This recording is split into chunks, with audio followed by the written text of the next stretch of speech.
దక్షిణ కొరియాలో ఘోర విమాన ప్రమాదం చోటు చేసుకుంది. ఉదయం ముయాన్ ఎయిర్పోర్ట్లో రన్వే నుంచి టేకాఫ్ అవుతున్న సమయంలో విమానం అదుపు తప్పింది. ఈ క్రమంలో ఎదురుగా ఉండే ఓ గోడను ఢీకొని పేలింది. దీంతో భారీ ఎత్తున మంటలు చెలరేగి విమానం ఒక్కసారిగా భారీ శబ్దాలతో పేలిపోయింది. ప్రమాద సమయంలో విమానంలో 175 మంది ప్రయాణికులు, 6 సిబ్బంది ఉన్నారు. ఈ ఘటనలో ఇప్పటి వరకు 50 మంది మృతి చెందగా ఈ సంఖ్య మరింత పెరిగే అవకాశం ఉన్నట్లు చెప్తున్నారు అధికారులు. అంతేకాక మరో 23 మంది గాయాలు అయినట్లు చెప్తున్నారు. ప్రమాదానికి గురైన విమానం బ్యాంకాక్ నుంచి ముయాన్ కు వెళ్తుండగా ఈ దారుణమైన ఘటన చోటు చేసుకుంది. సమాచారం అందుకున్న వెంటనే ఎయిర్పోర్ట్ సిబ్బంది క్షణాల్లో అక్కడికి చేరుకొని సహాయక చర్యలు అందిస్తున్నారు. ఫైర్ ఇంజిన్లు వచ్చేసరికి జరగాల్సిన నష్టం జరిగిపోయింది.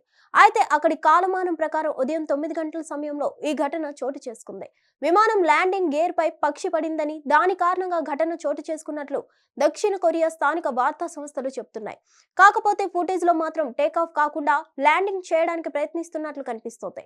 రెస్క్యూ అధికారులు అక్కడికి చేరుకొని విమానం వెనుక భాగం నుంచి ప్రయాణికులను కిందకి దించారు. దాదాపు గంట తర్వాత మంటలను అదుపులోకి తెచ్చామని స్థానిక అగ్నిమాపక అధికారులు, రెస్క్యూ టీంలు చెప్తున్నారు. ఘటనా సమాచారం అందుకున్న వెంటనే రాజధాని సియోల్ కు డిజాస్టర్ మేనేజ్మెంట్ అధికారులు చేరుకున్నారు. ప్రస్తుత పరిస్థితిని సమీక్షిస్తున్నారు.